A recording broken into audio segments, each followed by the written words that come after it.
What it do? Happy Monday night. Happy tax day. Did you file your taxes? Months ago. Did you really? Yeah. Well, I renewed my subscription to America for another year. Yeah. Doesn't have that's all basically what it is. It doesn't have all the same perks, but here we go anyway. So it's been about for sure. What's that? I said, oh yeah, for sure. So it's been about 2 weeks or so since we did the Sports Wheelhouse. Baseball season is in full swing. I just completed my 23rd game of the season already.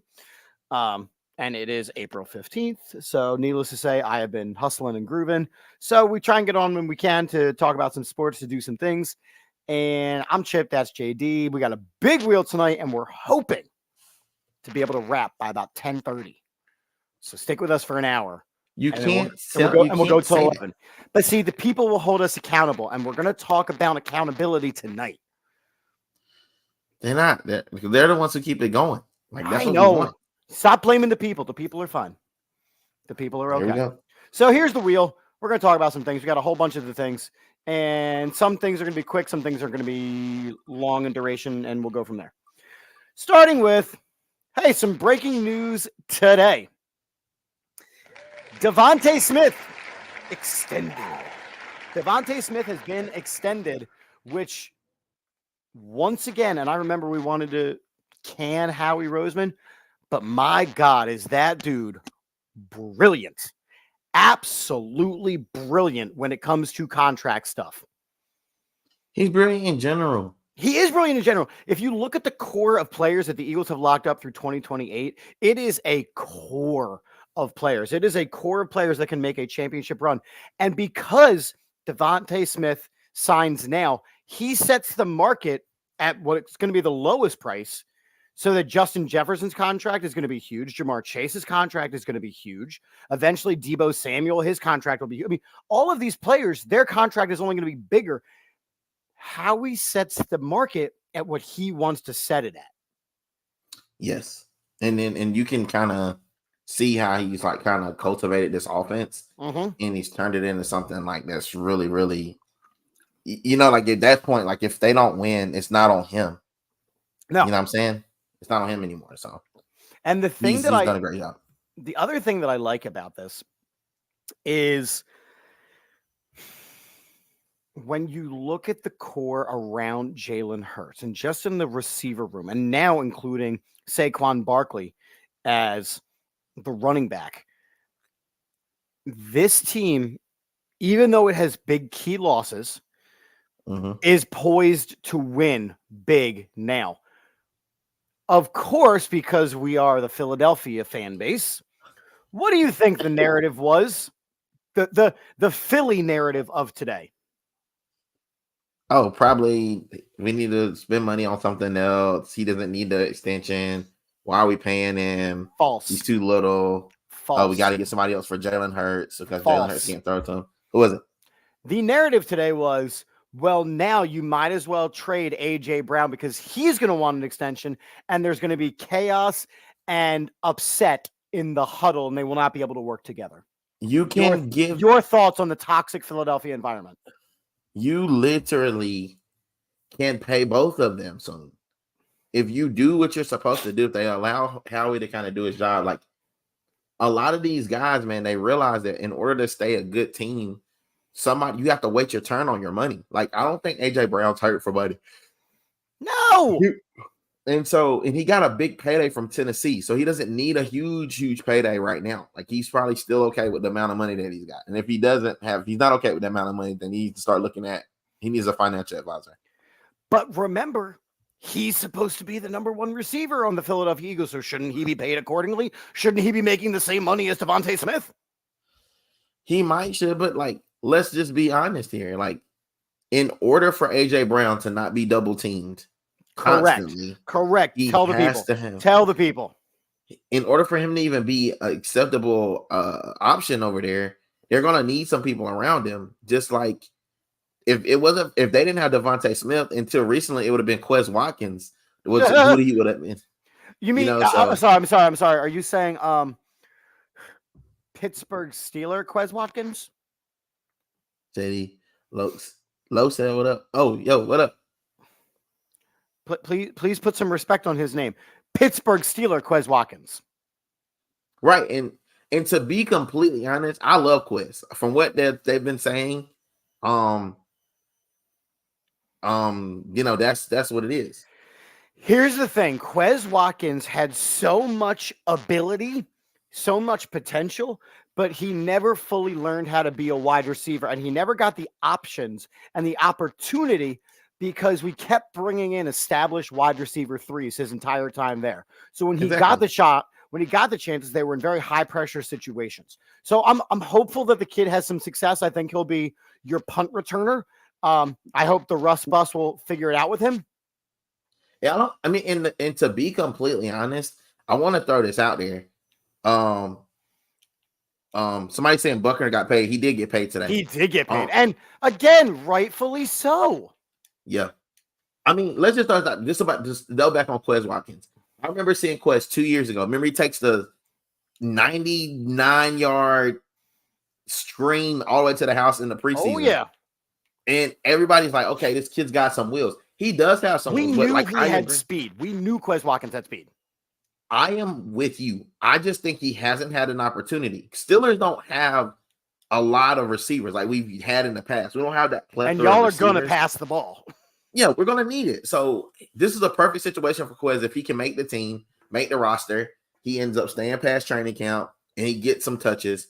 This could be a really good situation. Justin Fields and Russ are both having stuff to prove right now. So they're both are going to come out here trying to make the best of the situation. I don't know who that guy's going to end up being. I think it's going to probably be Russ to start. But hey, it is absolutely Russell Wilson to start. I'm okay with that. There is no question in my mind. Adam's just trying to start stuff over here in the comments. Let's see it. Saying, is Wentz starting this year? No, Carson Wentz is not starting this year for the Kansas City Chiefs. You absolute butt. And I'm reading Tara's comment about who should they do at 15. To be honest, Tara, I haven't looked at any draft stuff.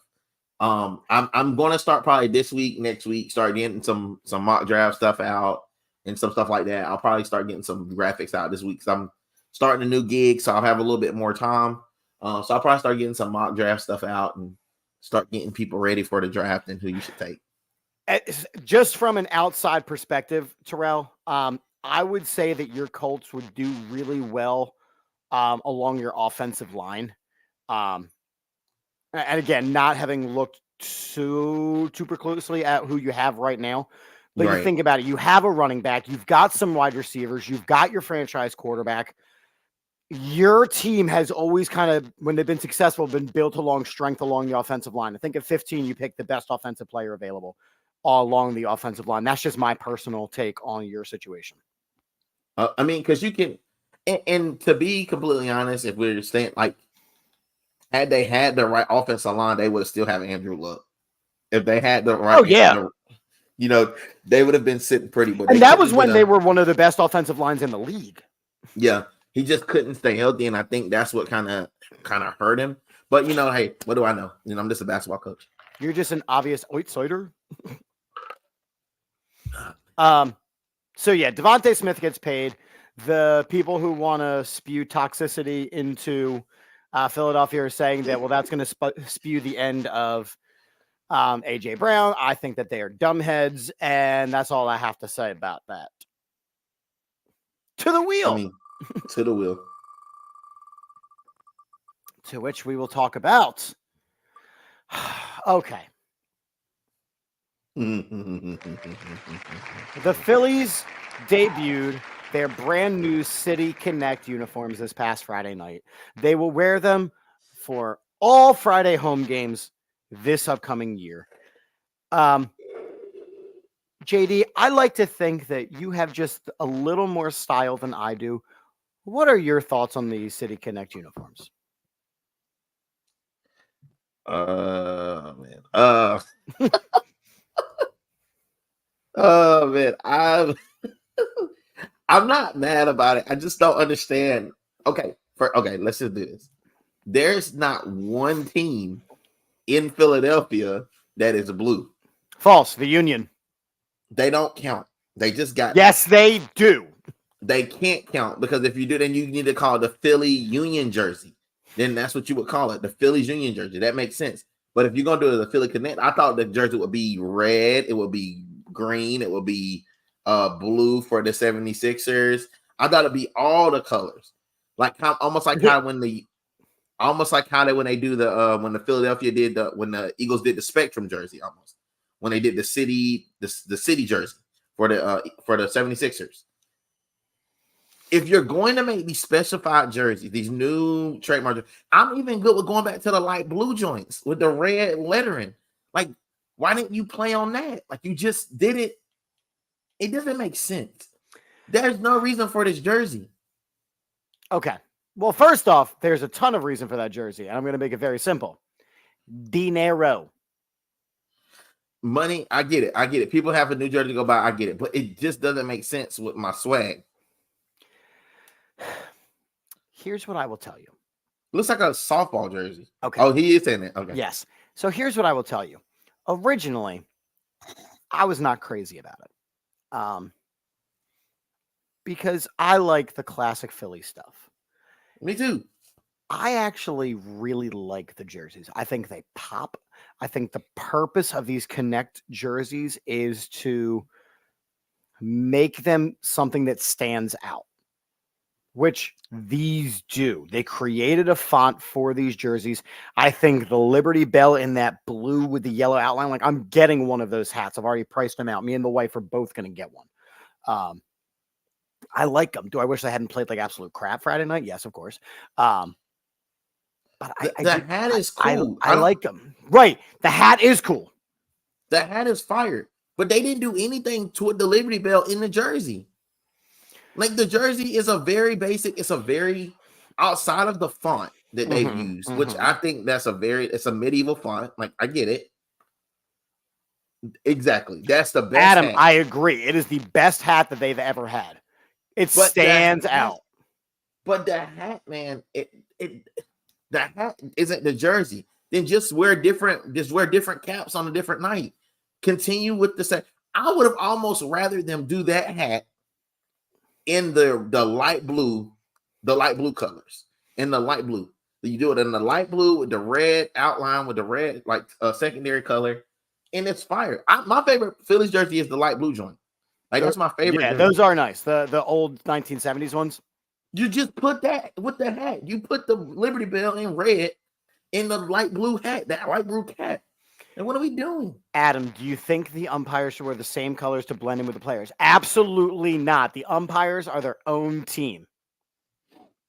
What are we doing? Stop. Adam, you are choosing violence this evening, sir.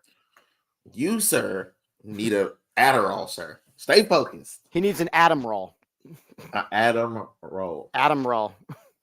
Right. Again, I like them. I'm going to get a hat. I will probably pop one of the hats. I'm coming to Philly in June. I'll probably end up copping one. All right. What we got? Let's go. Big topic.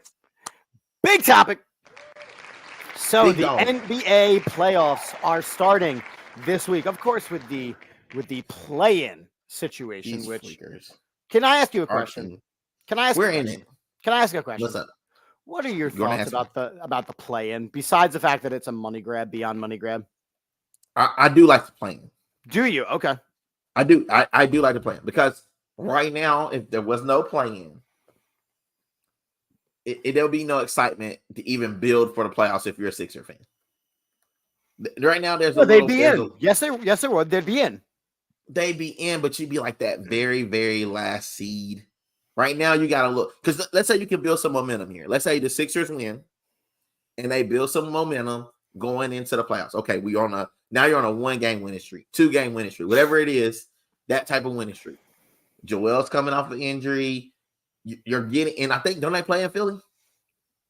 They do play in Philly. They're the higher seed. Yeah, so I'm pretty sure they play in Philly. So you'll get that playoff atmosphere before the playoffs even start. And then knowing that you'll be playing New York, you'll have a home game going into the playoffs. Like, okay, just tune up for the playoffs. It's a playoff atmosphere. Get you ready for the playoffs to take on a possibility. We could get decimated by New York, by the way. But You mean the New York Villanova Wildcats? Brunson? Yeah. The Villanova Wildcats. With Jay Wright working for the New York on the sidelines. All I'm saying is this may give us something to push us in the playoffs. I'm not saying it will. I don't know what'll happen in the playoffs, but I'm saying I do like the idea of the play-in. It kind of built. Some teams, even the team that they're playing, the Bulls have no business in the dang on playoffs. Really. No, but if they get lucky, have a good game. They're playing the Heat. Yeah, but I'm saying, the Bulls on the other side in the other playing game, right? Oh, the Bulls and the Hawks. Yeah, I see. So like that. So that's kind of my point, right? If I look at 1 through 10 in the West, everybody's got a winning record. I can make a case for every one of those teams being in the playoffs. Right. The Bulls are 4 games under 500. The Hawks are 10 games under 500. Shouldn't there be a requirement that you at least have to be a 500 team to be a playoff team? Because say the Hawks go on a run. So they had an absolutely dog crap season, but they have a potential to host a trophy. I don't think so. I don't You know. You are making, which we already know is the case. The regular season doesn't count. The regular season doesn't count, except for the fact that the Lakers get a guaranteed spot in the playoffs. Listen, all I'm saying is you can say that, but what you can't say is that doesn't add excitement. Because if you're a Hawks fan or you're a Chicago fan who didn't they just get Lonzo Ball back? I don't know if he's playing or not. I know he was on the injured all season. But I think some of the injuries, like even with Philly, like Philly's been banged up for the entirety of the season. So this gives you an opportunity to kind of give yourself a chance once you're starting to get healthy. Like I am so for the play. Like I'm not for the in-season playoff thing. That's stupid. That is dumb. But I am for the play-in game. I do like the play-in scenario because you do give teams that. But basketball is it's whoever's better that day, and that's why the series are so long. Well, I think that they're trying so hard to replicate the excitement that comes with the NCAA tournament that this is their solution. Like this is what they've come up with. I would even say wild card. This is like a wild card in NFL. Or like with baseball, they have the 163rd game, right? Where the last 2 teams play one more game for the last wild card spot. Right. Like it's money grab after money grab. But is that really a money? I think the in-season tournament is a money grab, but I don't think that this is a money grab. The in-season tournament is an absolute joke. But it's a money grab because you get all these absolute joke. You give your team more games to play. You get more chances to get hurt. No one really cares that the games are going on. You got LeBron hosting a championship. Like, I won a championship. Like, that's the only way you're getting another one, dude. You're not going to get one any other way. So I hope you get that mid-season tournament. As the first mid-season tournament, hoister. That didn't mean anything. All I'm saying is I think that's good for basketball. I think it's good for the NBA because it does generate it's games that matter. And it's only a 1-game thing. So you're not wasting a whole lot of time doing it. I agree. I mean, it's definitely in and out. Yeah. And it's around the time where everybody should be playing their best basketball. So you really do get to see out of those teams who really is ready. Because you could get out at the right time. Just like state playoffs for us. Like sometimes you're that lowest seed and you get an at-large bid and you get to go down. You got to travel, but you get to go play. some of those teams end up going pretty deep because they get hot at the right time. Well, that's true. That's true. And again, I don't have a problem. I mean, I understand, again, what they're doing. They are trying to capitalize on the success of the NCAA tournament, which is that bracket mentality. So looking at who's in, who is, so you have the Thunder as the number 1 seed in the West, which I know they've been playing good all year, but that's still shocking. Because they have Shea Gilgeous-Alexander, but besides that, they don't got much. Don't they got Chet Holmgren? Okay. I'm just thinking about people that I could name off my top of my head. That's about it. You got the Celtics. That's the one on the other side. That Celtics team is good. I think they're beatable, even though they have the best record in the NBA. So I could also see them winning the whole damn thing. I just don't know what Celtics version you're going to get. And that's the issue. You don't know which team you're going to get. I think you know that the Warriors are going to lose the play-in game because they're going to get walloped by the Kings. For sure. I just all right. So who's your team that's going to come out of the West to the NBA Finals? I think it's a bad business to not pick the Nuggets. So okay, I'm picking the Nuggets. And they don't have. I mean, they're going to have either the Pelicans or the Lakers in the first round. Hey, but listen, the Pelicans are sneaky good though. Like they're not a rollover. Like they lost. Like I said, they one of those teams that's on the bubble. But I mean, I definitely give the Pelicans a shot to win something because you don't know what version of Zion you're gonna get, especially since he's been load managed the whole season. He might come out like a Mack truck. You're also gonna have a Brandon Ingram who wants to show up against the Lakers. Yeah, you're gonna have BI. You don't have a lot of dudes that are like ready to go. Like I think the Pelicans are a dangerous team in this thing. So you do think that Denver is probably my favorite. The Nuggets are your favorite. Who's coming out of the East? I got either. Now, you guys are going to think I'm crazy. But I think it comes down to. This is going to sound crazy. Are you really going to say it? I'm going to say it, I think I'm going to say the New York Knicks. That's not what I thought you were going to say. I'm going to say right now, as it sits with me, I think the New York Knicks could come out of the East. Jalen Brunson is playing out of his freaking mind. He is. By the way, so is Luka. So I'd be curious to see what kind of playoff Luka we get. Go ahead, though. But I'm just saying, out of the East, like you can't count those dudes out, man. You just can't. Like Jalen Brunson, like when you have a really good point guard, and it's like all those years with Chauncey Billups when he was at Detroit. Like, you just can't count him out. He's going to do some things throughout the game that he's going to completely control everything going on around him. So, I hate saying this, I hate New York, but I think he's legit. I think they got a chance. You think it's finally going to be Knicks season? Yeah, or at least getting out of the East. Like, they probably won't beat the Nuggets in a 7-game series. No. But definitely, I think they could come out of the East, though. Either them or Boston. Yeah, I mean, Boston's a really good team. Boston's super good. But you know what? Also, I hate saying this too, but the Sixers ain't got... That's what I thought you were going to say. The Sixers ain't in a bad spot either, though. They're not in a bad spot. Because let's say the Knicks do what Knicks do, and they screw the pooch in the playoffs. Their path to the Eastern Conference Finals... Their path is then the Sixers. So they beat the Knicks. Then they're going to get either the Bucks or the Pacers. And honestly, the Bucks are trash. It'll be the Pacers.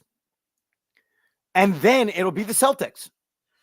Listen, I'm not mad about this. Like, I'm just saying, I wasn't going to say them at first, but you don't know what version of the Knicks you're going to get. The Knicks could be super hot like they've been, or they could do what Knicks do, and that just screw the pooch in the playoffs. Very, very much Dallas Cowboy-ish.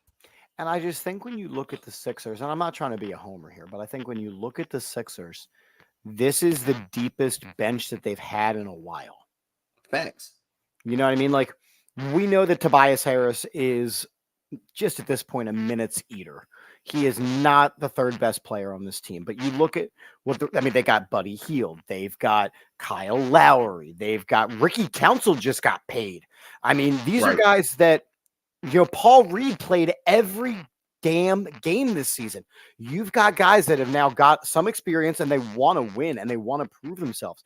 Tyrese Maxey has had one of the best seasons as a Sixer that we've seen in a very, very long time. Facts. As far as a guard goes. Yeah. Especially in a season where we're honoring Allen Iverson. You know what I mean? Like, you're seeing, maybe not so much with the flash of it all, but you're seeing moments. And to get a healthy Joel Embiid coming back, I mean, listen, they are if they are all playing on a good time at a good time, and you got Buddy Hield, you got some dudes, man. Like, it ain't the Sixers of the past. Like, you just kind of just throwing some guys out there. And we got rid of Kelly Oubre, right? No, he's still on the team. Oh, we got Kelly Oubre. Mr. I got hit by a bus. Yeah, no, and he's the third best player on this team right now. I'm not. I hate saying this, but I got a feeling that because I don't want to believe. I don't want to believe it. I don't want to, because every time I believe it, I get my hopes up. So I'm not going to believe it. I'm not going to believe the hype. It hurts me to believe. I'm not going to believe the hype. But let's say they do come out. Let's say they get by New York. We end up and they go take. Let's say somehow, some way, Milwaukee messes around and beats. Oh, they are gonna mollywop Milwaukee. I mean, I'm with them, but you don't know you're getting playoff Dame. But here's the thing. It doesn't matter if you're getting playoff Dame because he hasn't had a ton of experience in the playoffs. You're still getting playoff Doc. Ooh, I forgot about that. I forgot they got Doc. Doc will find a way to lose it. He'll find a way to lose. They'll blow it in the playoffs. They will. They'll blow it in the playoffs. Playoffs. I was quoting Major League.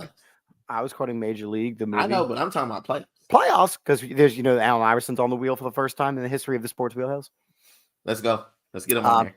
So, yeah, I personally think that we're going to have a battle of the MVPs and a Nuggets-Sixers final. And at that point, all damn bets are off. Okay. Because I do want to believe. I don't want to believe, so I'm going to let you believe for me. I want to believe. Unbelievable. Unbelievable. What we got? Speaking of basketball. Grayson, and this is a quick hitter, guys. It's so quick. Grayson Allen just got, and I'm just going to check my stats. But 4-year, $70 million contract extension. Are the numbers that inflated? Really? I mean, y'all tripping, just like Grayson Allen. 4 years, $70 million for a, not even a role player, for a causes you to trip and role player. Listen, I don't know if you caught what I just said. I did. They be tripping. They are tripping. And that's probably because Grayson Allen tripped them. They're tripping balls.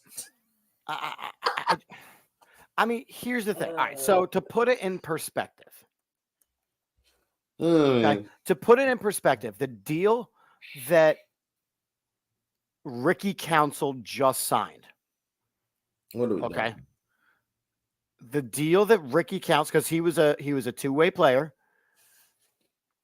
so they converted his deal to the standard NBA contract, which is 4 years and $7.4 million.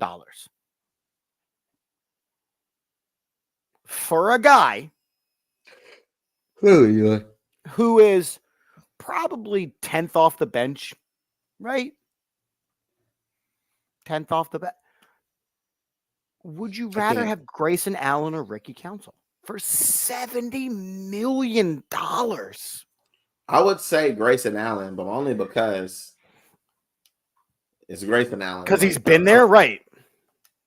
That's the only reason I say that. I mean, I guess he's decent, and I'm a Duke fan, and he's still like, he's definitely a guy we've been trying to trade away from we accepted Kyrie only was with us for a year, but we wished we would have never had Grayson that way. But he helped you win titles. He didn't win anything. I know, I'm messing with you. Yeah. He won. He might have been on. He might have been on that team. He was on that team that won one, but he was a freshman. Yeah, he was. He's a part of the Legends of the Fall. Oh, okay. I see what's happening. Yeah, I think that is one of the most inflated contracts I have ever seen. I don't think that he's done nearly enough to earn such a deal.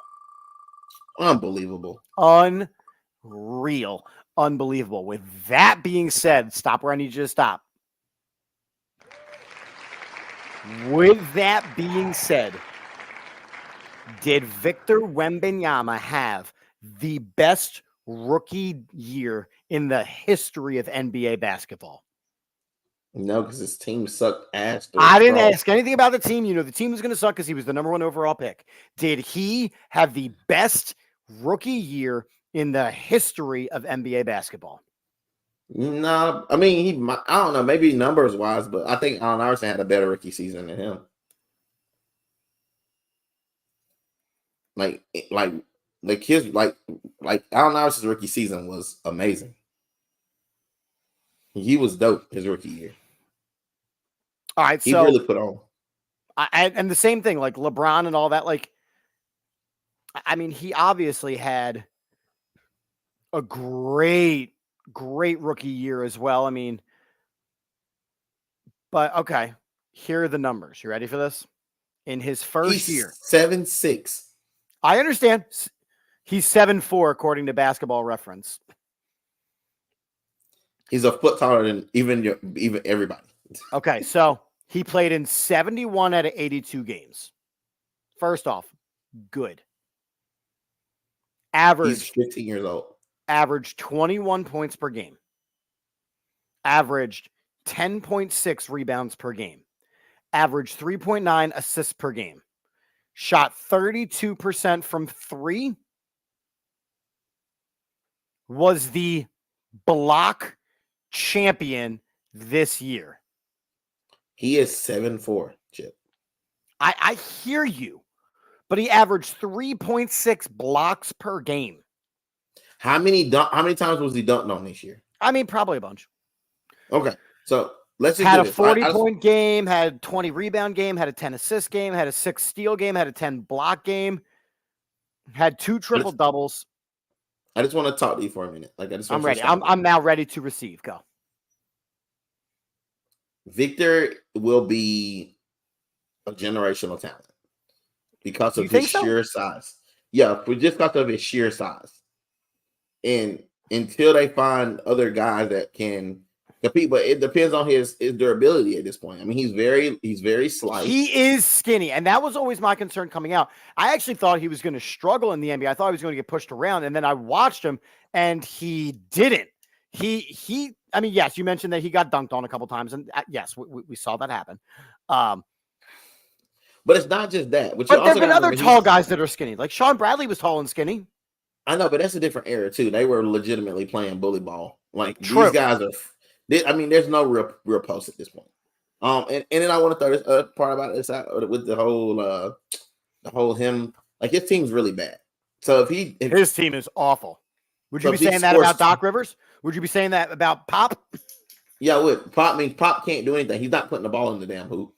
But I will tell you this: with Wemby and with the San Antonio team, like when you're on a bad team, it's easy to look good on a bad team because there's no really bright spots.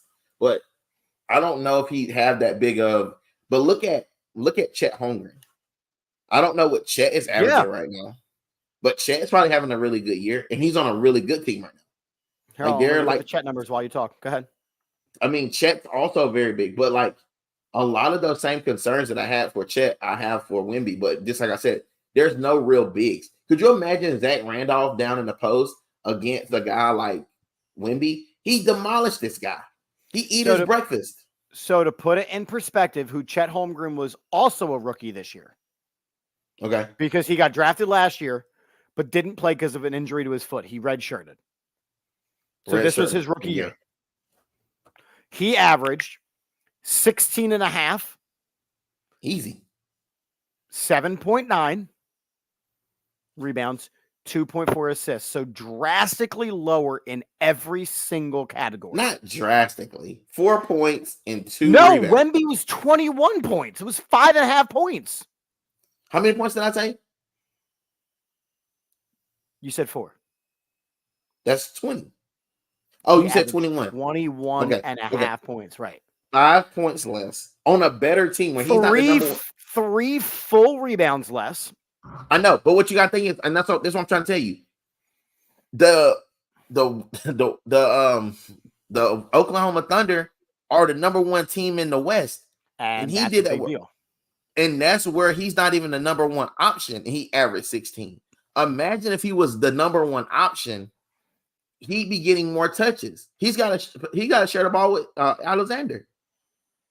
And Josh Giddey and Jalen Williams. Yeah.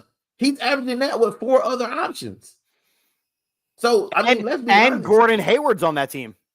Come on, bro. Like, what are we doing? Like, you gotta put it in perspective. I mean, if you're gonna say the numbers, like that's very equal to what he's like, where he's slated at as the possible and on the pecking order. It's probably third in scoring on that team as a rookie.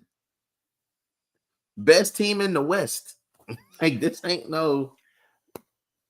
What is and Wemby them are the worst team in the West. Listen, but we knew that the Spurs were going to be bad because they gave everything to pick up Wemby, and he did what he could, but he gonna need some help. He gonna need more than some help, because if he's only averaging 21, he's gonna need to get those numbers way up, buddy. Like, that's not gonna cut it. He's gonna need Greek freak numbers, because his numbers ain't nowhere even near the Greek freak. You know what I'm saying? But he also needs to bulk up and put on about 45 pounds. I agree. But to say he's having the best rookie season is crazy. I mean, statistically, his rookie season only because of the double-double. But if you think Allen Iverson had a better showing his rookie year, LeBron had a better showing his rookie year. They're just not having double-doubles because they're not 7-4. Okay. I mean, if he didn't average a double-double, then that'd be different. I'm not disagreeing. I'm not sold on Wemby. That's all. I think that durability is going to become a problem for him. I think that he did fine his first year. I think that, him coming over from Europe rather than from the NCAA is what benefited him, because you look at the way it benefited Dirk, you look at the way it benefited Manu, you look at the way it benefited all these guys that come for benefiting Luka. You look at these NBA guys that are coming from Europe. It's important, right? Carm wants to know, y'all watch the WNBA draft, major moves. All I know for a fact is that Caitlin Clark was the number 1 draft pick. She could honestly have been a lottery pick in the NBA draft, if you ask me. What up, bro, Carm? Hey, I just want to throw this out there. First of all, number 1, Carm does an amazing job. So shout out to Carm. Who's with Carm? Still dope. One of my best favorite shows. Secondary thing, we now get to see Camila Cardoza and Angel. I think it's Angel Reese. I think Camila Cardoza and Angel Reese get to play together now. I think that is going to be awesome. Like the WNBA draft, not only Camila and Angel get to play together. That is going. There will not be a rebound gotten by the other team ever. Like, they are going to be rebounding powerhouse. And so, as we look at the landscape of the WNBA, and this is why I'm starting to say this to people, if college basketball is dying for the men, big time. Like, I didn't even watch the national championship because I'm watching 29-year-olds play. I didn't fill out a bracket. I did not fill out a bracket for the first time ever. Dude, I didn't even care that they played the national championship. And if UConn didn't win it again, I probably wouldn't even have known that they played the game. Yeah, it's cool that the number 1 seeds both won. Or I'm okay with that for the girls' game because it was so much competitiveness Like I literally was captivated by the WNBA playoff. I mean, the whole March Madness. It's less teams. I feel like, and there's stuff that you can really get behind. Like there's so much star power. They're big personalities. They're huge teams. We're gonna talk about Don Staley hopefully in a little bit. Yes, we And are. then, You're on the list. And I just didn't care about the guys game. I every night I knew who played for the girls. I didn't even watch once my team was out of it, which Duke was out of it relatively quick in this. I think they were out in the Elite Eight. But once they were out, I just didn't care anymore. And this, I'll tell you got 28-year-olds playing. The transfer portal is killing college boys basketball. I did not watch. I think I watched maybe 5 to 10 minutes of the tournament total. And I am I love the NCAA tournament. It just wasn't worth it. It wasn't. And we've talked about this on the show where I had no allegiance to any of the teams. They didn't have allegiance to their own schools. I mean, I was like, hey, I hope that North Carolina wins some games because at least they've got some seniors. You got Armando. I'm 706 years old playing. Listen, I wanted to throw this out there to you. There was guys like DJ Burns from NC State was 25 freaking years old. I don't know who that is. Banging. He was the big kid that played for NC State. He had the kind of the most. That dude Husky. Yeah, but he's 25 and he's already bigger than everyone. And I'm with Carm here. The guys' game was just not exciting, and they tried to big it up. They were trying to show you that they had like a lot of like parity and whatnot. I just did not care. If the guys that are winning in the NCAA are older than the guys that are winning MVP in the NBA, it shows you that there's a problem. I agree. Like I agree. Can't have... And if you look at what the Final Four was in the girls bracket, those were matchups. They were matchups with star power. Exactly. Even down to the last game. Even if people want to complain about Caitlin Clark and the UConn game, how it ended, whatever. It was a foul. It was a charge. Yes, it was an offensive foul. Here's the thing. It's as an official, it's tough to make that call in that situation, but you have to make that call because it gives them an open shot. Yeah, because it gives the person an open shot. Yeah, it's what the call was.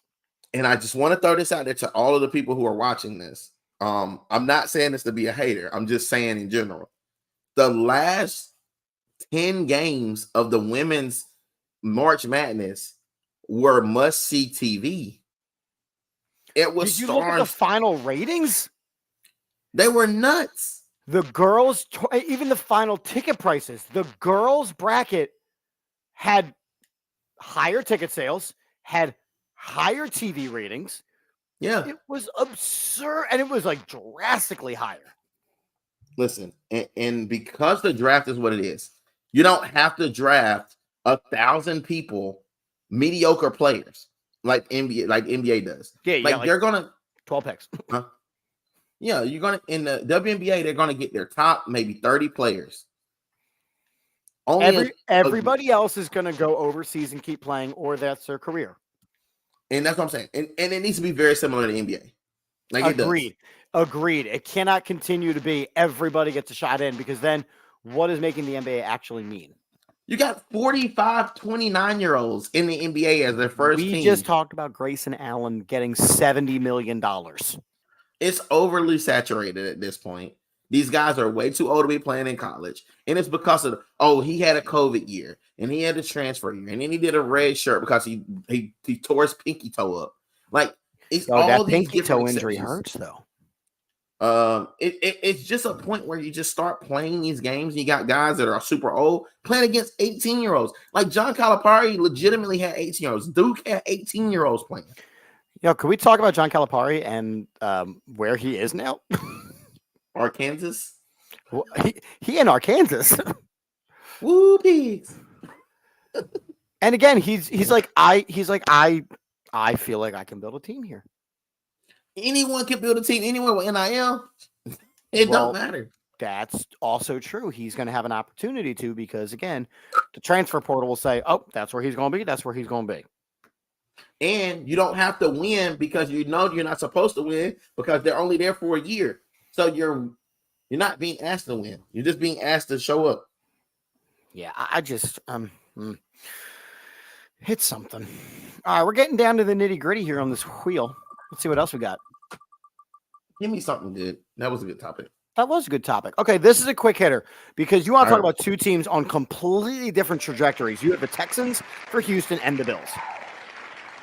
I have never seen, outside of when Chip Kelly became the coach of the Philadelphia Eagles, I have never seen a window close quicker Then the Bills. than the Buffalo Bills. It's been so great to watch. Because And not only is it closed, it is closed and completely, they shut down the party. like the only thing they have now is they're going to have to get rid of Josh Allen. He's going to demand a trade soon. He has to, because you have to rebuild a team around him. He's going to ask for boku bucks, and he will be the only reason why that team, like, they got rid of their entire defense because they couldn't afford him, and they traded Stephon Diggs. Dude, what are we doing?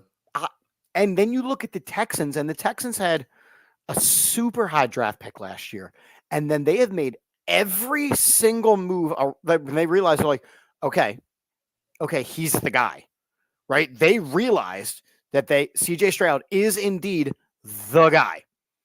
So then they went, let's get him a receiver, let's get him a running back, let's get him. And they already have the young coach to go with it. I'm telling you, the Texans are a Super Bowl front runner next year. I'm not sure, but I'm not going to go that far. Well, here's the thing. The AFC is extremely tough. The AFC is extremely tough. And it's tough to, not root against, but it's tough to pick against Patrick Mahomes. But, which were the two teams, right? The two teams were the Bills and the Chiefs, right? But now it's the Ravens and the Chiefs.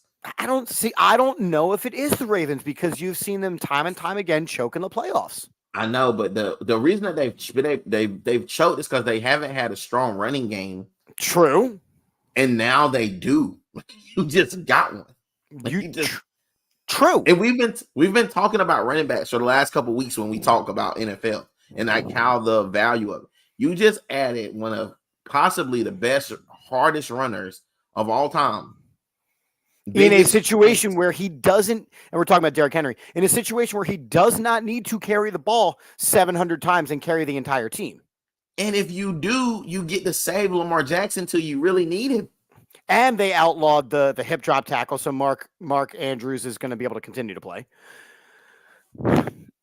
I think the Ravens are a team. I think that the Bengals have one more year before. I think that they're going to have some struggles this year because you got Burrow coming off of injury. You've got Mixon not super happy with his contract. You've got T. Higgins not super happy with the contract. Mixon's gone, dude. I'm sorry. Who's their running back now? Ooh, they got somebody, but it ain't him. Mixon gone. Yeah, and T. Higgins asked to be out too. They also their window got shut quick too. But their window is open. They release him. The starting running back is Zach Moss. Oh yeah, from the Bills. Okay. Yeah, he's done. I think that the Bengals are going to struggle this year. I think that there's a lot of outside noise. I think that the Ravens have filled in some holes. I think that the Chiefs they've got a lot of outside noise now with this Rashee Rice situation. I think that the Texans could be the quiet killer this year. And hold on, wait a minute. My Steelers are back in the hunt, dude. No, they're not because you still have Russell Wilson. It doesn't matter, dude. I'm telling you. It does matter. It doesn't matter. I'm telling you. You still have Mike Tomlin, who is always going to find a way. Captain Average, yes, he is. He's not going to be Captain Average this time. He's going to do a little bit more than that. But T. Higgins has requested a trade. Yeah, but he also said he's probably going to end up in he knows he's going to be a Bengal this year. He said it in his camp. Listen, all I'm saying is he anticipates playing for the Bengals in 2020. That's what I'm saying. Listen, that thing's over with. I don't think it's over with. I think it's going to have a year hiatus. I think the chemistry is going to be screwed, and that's just what it is. Yeah, like I said, I think chemistry is going to be screwed. The Bills thing, though, blew me away. How willing they were to get rid of anybody worth a damn. I just think that they know that the writing was on the wall, but nobody wants to play in Buffalo. It's cold. For the first time, AI's on the wheel. AI is one of the best. I Period. love AI. I love AI. So we've seen this statue now. What do you think? What do you think of the new Calvin Cambridge statue? The Calvin Cambridge statue is not that bad now that I look back at it because of where it's at. Originally, when I first saw it, I didn't know it was at the practice facility. Right. And not knowing it's along Legends Walk, right? Yeah. If I didn't, if it wasn't at the practice facility, it was just somewhere in Philly or outside of the stadium, outside of Wells Fargo, then I would have a problem. But because of where it is, I don't have an issue with it. I don't have an issue with it. I'm okay with it. So I want to start with, okay, so we know that the Iverson crossover was iconic. Right. Right. I think for statue purposes, there was other ways they could have gone. I like the crossover though, man. I think for statue purposes, the hand to the ear would have looked incredible. I think that would have looked incredible. I think the step over. You can't put the step over them. You can't, because they ended up losing that series. So you cannot use that step over for other. Great point. Great point. But when you talk about iconic, I mean, look, his crossover was iconic. I'm not going to deny. Because let's say that's they should use the crossover against Jordan. Yeah. Now that would have been a really nice one. But then you got Jordan in front of your facility. So no, thank you. So like, there's only a couple. I think Allen Iverson will get a bigger statue. I think that later on. Here's what I was going to say. Right, when you look at all-time 76ers, okay, it's Wilt, it's Dr. J, and it's AI, and it will be Joel Embiid. I don't think you put Wilt in there for a 76er. Because I know him Golden more State stuff. No, I know him more for his stuff with the Lakers. Okay. I see him more for a Laker than I do, just like Charles Barkley. I see Charles Barkley for more than more of a Phoenix Sun or whatever. But my point is that when you look at the entirety of the franchise, and so let's go with the top two then, right? Let's go with Dr. J and let's go with AI. Mm-hmm. When you look at who best represents the Sixers franchise all time, it's AI. The grittiness, the fighting, even the fact of like Dr. J came up through the ABA as part of Brooklyn. Yeah, whereas AI did what he had to do here and then went elsewhere to continue his career. Okay, so I will say this. If you don't bring up the ABA stuff, as the NBA player, he never played for anyone but the 76ers. Yeah. So if I'm doing that, it's almost like college. Like if you didn't play in the same league, but like AI did go to Denver for a little while. Went to Detroit. Sure he did, and he went to Detroit. So he's got 2 other teams under his belt at the end of his career because he was kind of like money grabs at the end of his career. Had let's say AI had stayed a Sixer the entire time, he goes down just like Kobe as the best 76er, just like Kobe is the best Laker of all time. So then by your definition, I'm going to go with Dr. J. So then by your definition, Michael Jordan is not the greatest Bull of all time. No, he's the greatest. Because he was a wizard.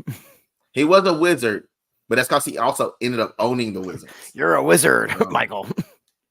Listen, I will say that there's a couple players that, like, when you say their name, they're synonymous with the AI. Is still synonymous as a 76er. He's still synonymous as a 76er, right? But so is, but when you say like the entire career, it has to mean something. Well, I think with Dr. J, you also have a title. Yeah. Dr. J. Like it's kind of, I mean, AI is a title too, though. The answer. No. I mean an NBA championship title. Oh, yeah. True. But again, when you look at the epitome of Philadelphia, it's AI. If AI had somehow been He able was to an reach entire out, cultural uprising. we're getting lost. I'm sorry. Can you hear me? Should be a statue somewhere outside of Wells Fargo. Agreed. And maybe you get Dr. J with the under the basket joint. Agreed. Okay. I'm a full screen you because you've been waiting. You've been waiting. You go over here and we go pow. First of all, number one, I'm gonna get this in quick. I'm gonna be quick about this. All right. Number one, Don Staley is the best coach in women's college basketball. Screw you, Gene Auriemma. I'm sorry. Love you to death. Your run is over. Has passed. It is over with, buddy. And you will not get it back. You will be retiring before you see another win, especially one of those. Second of all, number two, Don Staley has done something in my state that no other person has done, and that has won consecutive championships. And I thought the best coach in South Carolina was Dabo Swinney. I stand corrected. It is now Don Staley. She has now eclipsed Dabo Swinney. I love you, Dabo, but she's eclipsed you, buddy. And what she is doing for college basketball and women's basketball, like this woman needs a statue right beside Asia Wilson. And you guys are remiss to get her one. You need to hurry up and get her one because that is the only part of revenue. Like at this point, girls women's basketball at South Carolina is paying for the other sports. Yeah, like it is doing the thing. Like people, only other place that's happening like that is in Iowa. It is Iowa's girls basketball team is paying for the other sports. So real quick, how about this? Right, so my wife's cousin. So my cousin-in-law, your cousin goes to South Carolina. You told me this. So watching her and the university celebrate was like they had won, and this is going to sound terrible. I'm not trying to. A men's national title. Why not? Because it was the undefeated. It was the best team. Now you're in the conversation for, is this the greatest team of all time? Mm-hmm. It was huge. Mm-hmm. So can I, in her team is going to be better next year, which I didn't even think was possible. They just got the Gatorade Player of the Year out of South Carolina. Like Don Staley is walking into every kid in South Carolina, every girl that is good in South Carolina and saying, why are you going everywhere else? She got a major delivered for the number one, a major at a college. Like they have a curriculum. They said, you know what? Don wants this curriculum. They picked up a whole major for this girl. So she could be considered, so she could even consider it coming there. How about the fact of when you look at outside of like Pat Summitt, right? Mm-hmm. Who again did things her way and did them at an exceptional level. But you look at a lot of the women's coaches now, and I think about the Nutter Butter from LSU. And there's such a show when it comes to how she coaches, right? It's the gaudy sweaters and the all the Dawn Staley, what does she do? She goes out, she coaches. She wants to wear Philadelphia gear. She wears Philadelphia gear. She goes out and coaches. She goes out and coaches and she wins titles. And look at how she's teaching these girls how to win. It's not just about, hey, go out and win basketball. Like, let's build your business. In her national title trophy acceptance, did what? She thanked Caitlin Clark. Caitlin Clark for elevating the women's basketball game. Listen, we can go farther than that. Let's go back to the brawl. The brawl. Let's go back to the brawl. Look at the way she was able to take accountability in a moment that could have been really bad. Like, I am sorry, that is not what we do. This is not what we are about. We are very sorry. We will make you guys forget about this. And we did. Like, they were winning, and the way they were winning, I forgot they even got into a fight with LSU. I forgot this even happened. That Flage's brother tried to run out there on the court and fight some girls because of the way Dawn has handled. So that's why I say she's a step over Kim Mulkey. Kim Mulkey can suck it. Like, she's done. Like, I can't stand the woman. I think she's a poor class. She reminds me of some trailer park lady that just happened to be good at coaching basketball, and they picked her up and let her do it. College She's the basketball Ed Karen. Orgeron. Yeah, she's the Ed Orgeron of girls basketball. Like, she's just at some point the dang shoe's gonna fall, and we're gonna be like, oh, we saw that coming.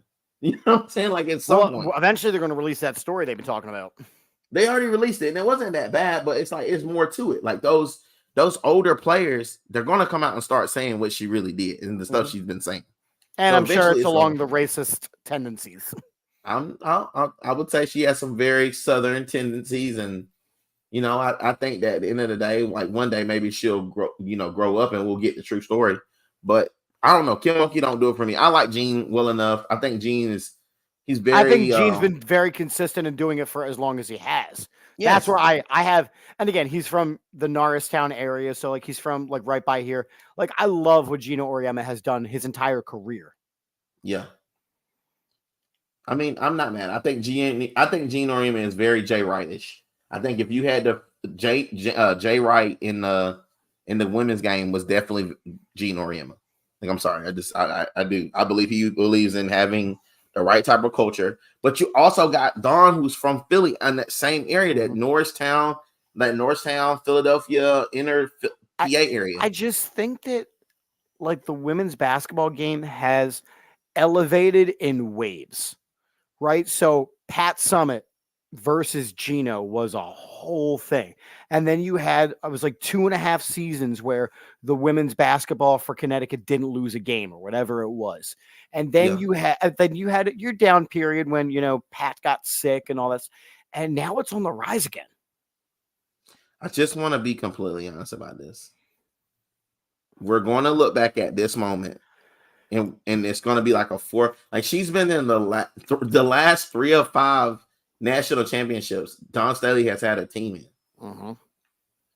So at some point, man, you just get to a point where you just assume she's going to be there.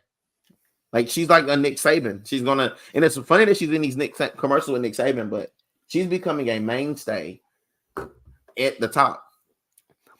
Quick yes or no, does she become the first female NBA coach? Hell no. And that she shouldn't. And I I'm agree. Tell you why. It would actually set the whole sport back. No, because every time, okay, this is, and I need to say this. Every time that the women get a good coach, men try to steal them. It was Becky Hammond at first. Yep. And stop trying to steal the women coaches. I would love for them to break the gender barrier, but like, who cares? Like, let these women be great in their own right, in their own sport, and build their own sport up. Stop trying to steal them. It doesn't matter. What does it matter if she wins NBA championships or WNBA championships? Let her stay in her own right and help the people that look like her. Like, yes, please. I don't understand it. Like, why they want what can she doing on the men's level? What does it matter if she can or can't? Right now, the men's level ain't the men's level. You're putting her in a bad situation. Because imagine if she embarrasses some dickhead in Philly terms. She embarrasses one of them. They have to try to blow up on her. And it's like, oh, well, now you put her in a bad situation. At least at this point, she can speak to a woman because she knows what it is to be a woman. Right. Like, why does it have to be men versus women? Why can't it just be women excelling? Maybe she's the best coach no matter what. I like that. She's definitely the best. She's definitely the best coach in college basketball right now.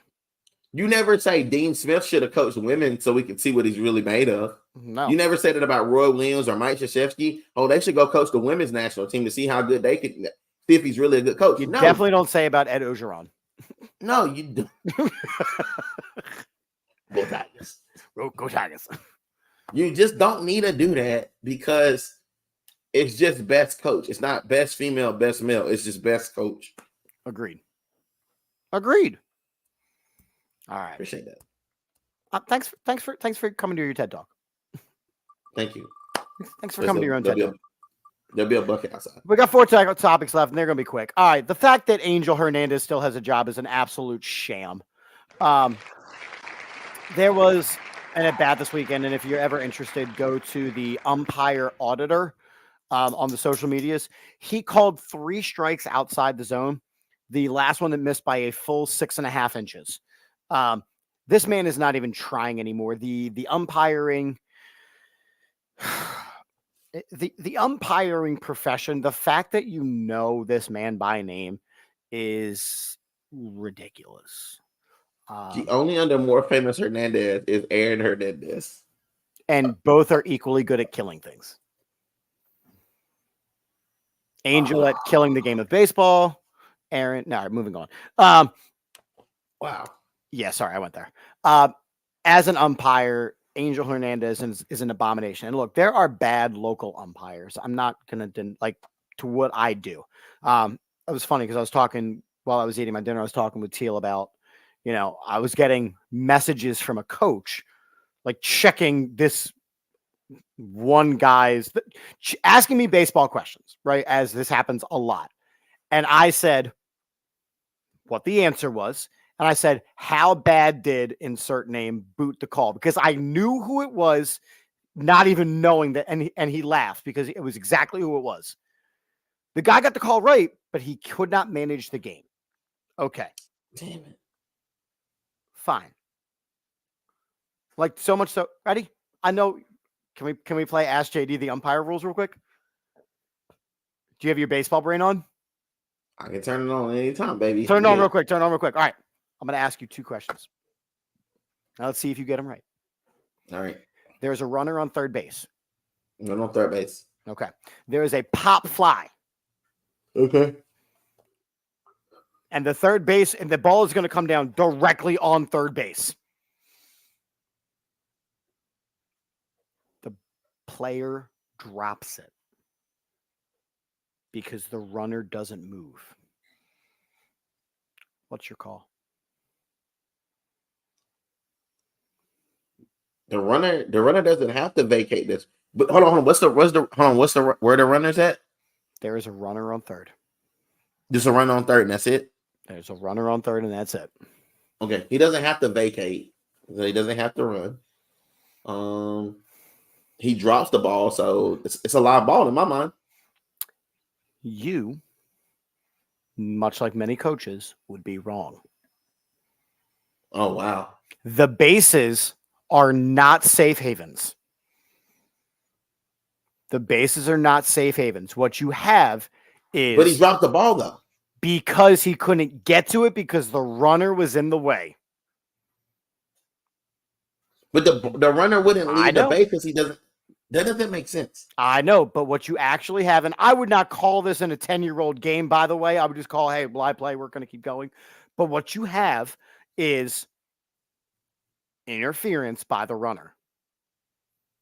But because the runner can kind of shift himself out of the way and still hold the bag. Yeah, there's ways to do it. But if you're just standing on the bag. But my thing is, if I leave the bag, let's say somehow my foot comes out, like I say, I'm leaning. Mm-hmm. I'm leaning out the bag. I come out the bag. He catches the shit. Yeah. Then tags me out. Then correct. I'm screwed. Like that doesn't make sense. All I can tell you is that the bases are not a safe haven. Follow up, similar kind of train of thought question then, right? You got a ground ball. The guy is standing on second base, and the ball hits him. The runner. He's out there. Correct, because the bases are not a safe haven. Now, if the pitcher tries to make a play and doesn't get it, and then the ball goes past the pitcher and then hits him, you just have nothing. The play continues. But if the first person to touch the ball is the runner, whether he's standing on the base or not, that runner is out because the bases are not a safe haven. What do you mean? Let's say the ball, it comes a grounder. Let's say it hits the bag, and he's standing on the bag. Is he out? Has any fielder had a chance to field the ball? He hits it right past him. Then the runner is out. Just from it hitting the bag. No, if it hits the bag, you're fine. If it hits the runner. Oh, no, it's the bag. It's the bag. Right? The bag, we're still playing. Okay. All right, I'm good then. Having to know this plethora of rules is what, again, I don't doubt that Angel Hernandez knows the rules. He is just dog awful at enforcing them. And the strike zone is an abomination. I see that. And that's all I have to say about Angel Hernandez. We continue. Trace topics left, and they should all be quickies. Topic number 1. The minor league Oakland Athletics. Did you hear about this ish? I don't normally listen to any type of baseball jargon. Okay, so the Oakland A's have been in Oakland for years and years and years and years and years and years and years. They have said, we would like a new stadium. The city has said, no, no. The owners have said, no, no. There have been protests and boycotts and all kinds of things for the Oakland A's, and they just cannot get a new stadium. So they are moving in 4 years to Las Vegas. Are you with me so far? Yes.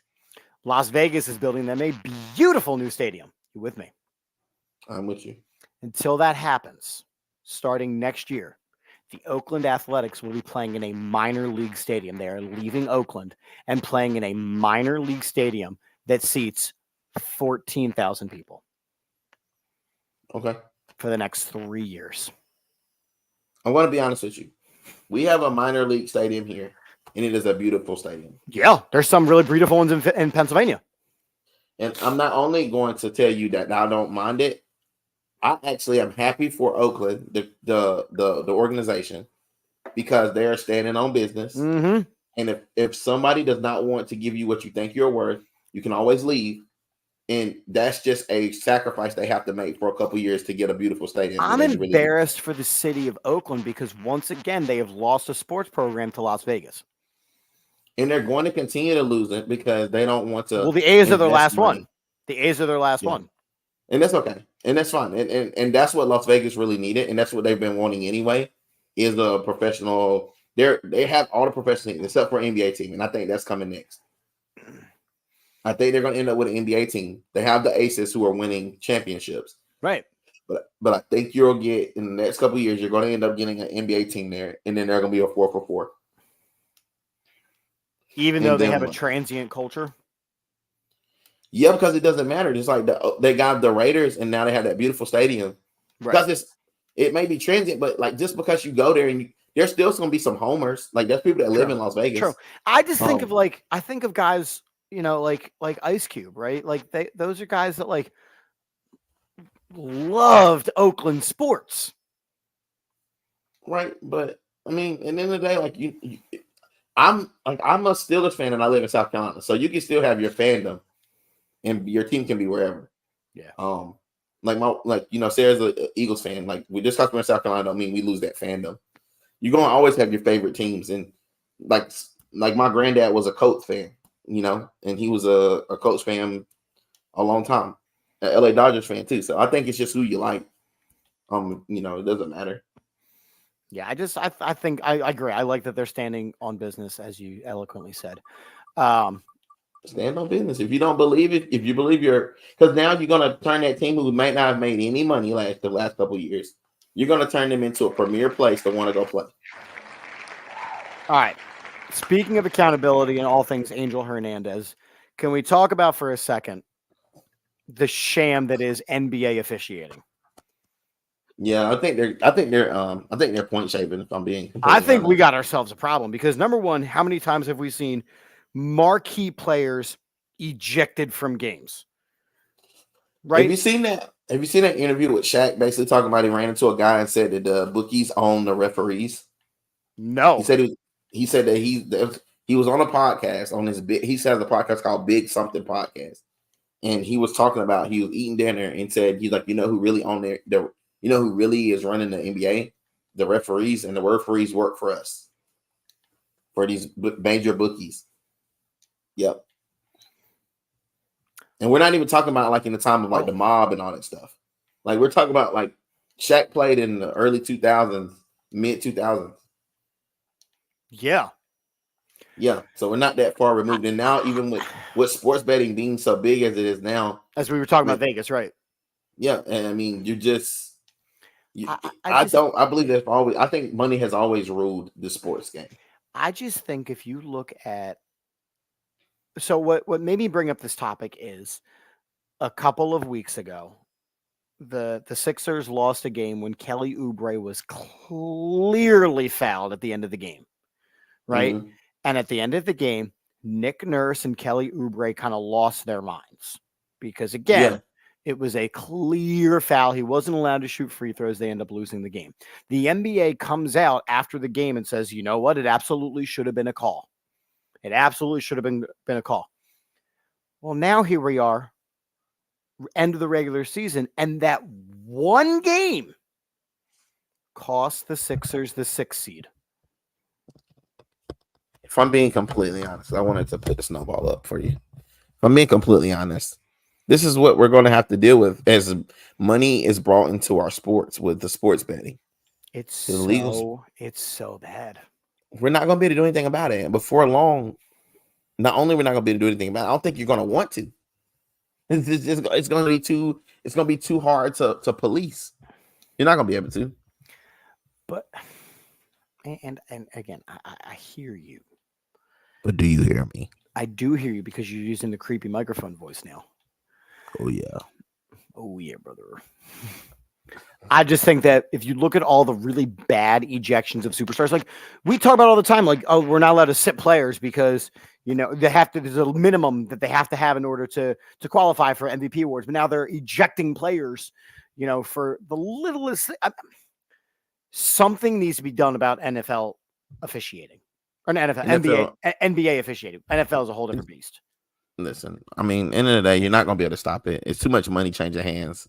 So you never know where the real reason for these guys being ejected. Especially when you got Draymond Green, who's out there damn near punching people in the face, and he's still in the league, but you are ejecting major superstars in key moments of the game because they disagree with your calls. Like, if you wanted to, everybody's not gonna like you. Unfortunately. No. When you're an official, you walk onto a field and 50% of the people automatically disagree with everything you've done. Oh, yeah, for sure. You very rarely, like, even when I leave a baseball field, and again, I do Little League baseball, I do PIAA baseball, I do some adult baseball, but I do a lot of like little kid baseball. And two things happen that make me very happy. When I walk on the field, kids go, "Oh my gosh, it's Chip. He's my favorite umpire." I love that. Mm-hmm. I love that because that's not supposed to happen. Mm-hmm. Or I'm walking off the field after the game and I got people going, "Hey, you did a phenomenal job. Thanks for working with the kids that way."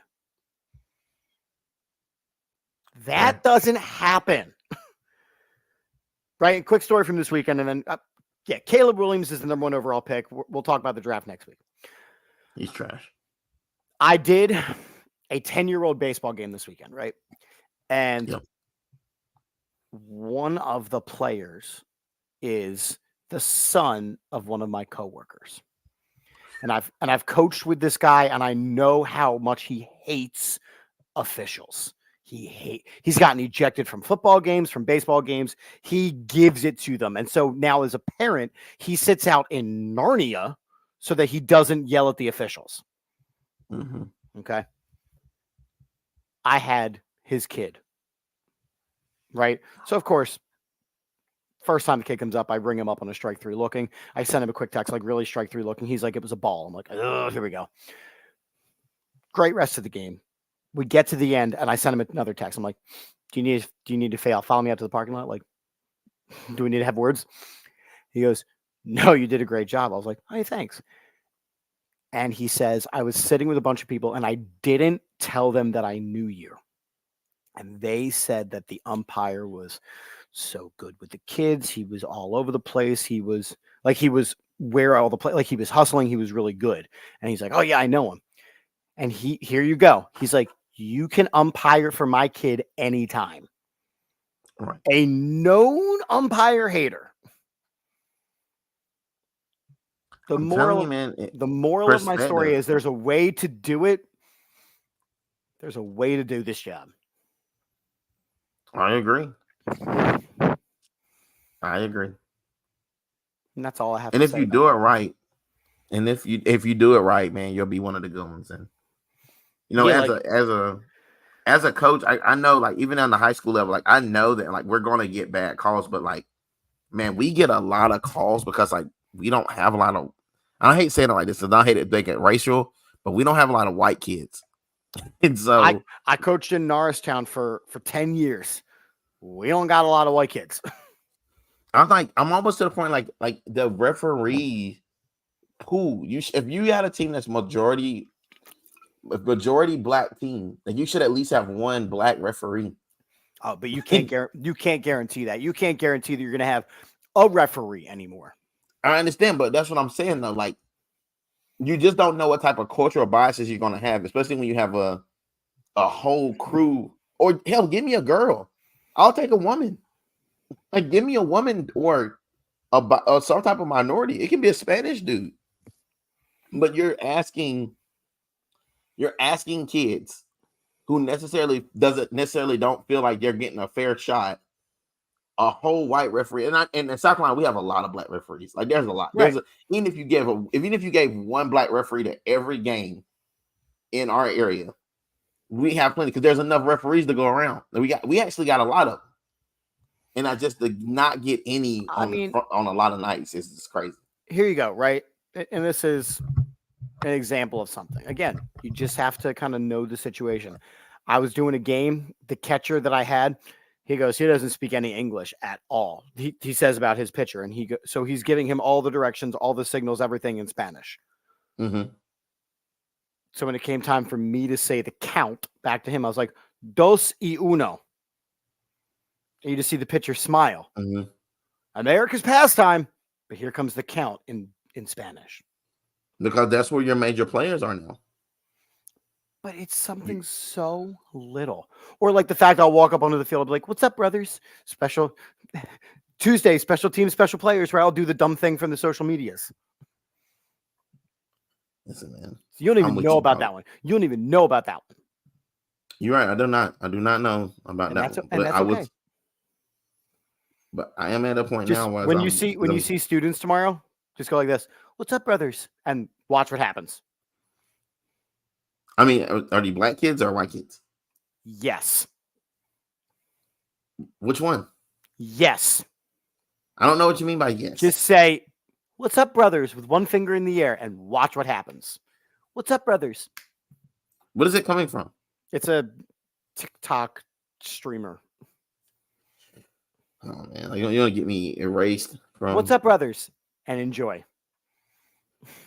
You're trying to get me fired. And enjoy. I'm Chip. I'm Drip. We out before 11. Okay, bye. Okay, bye.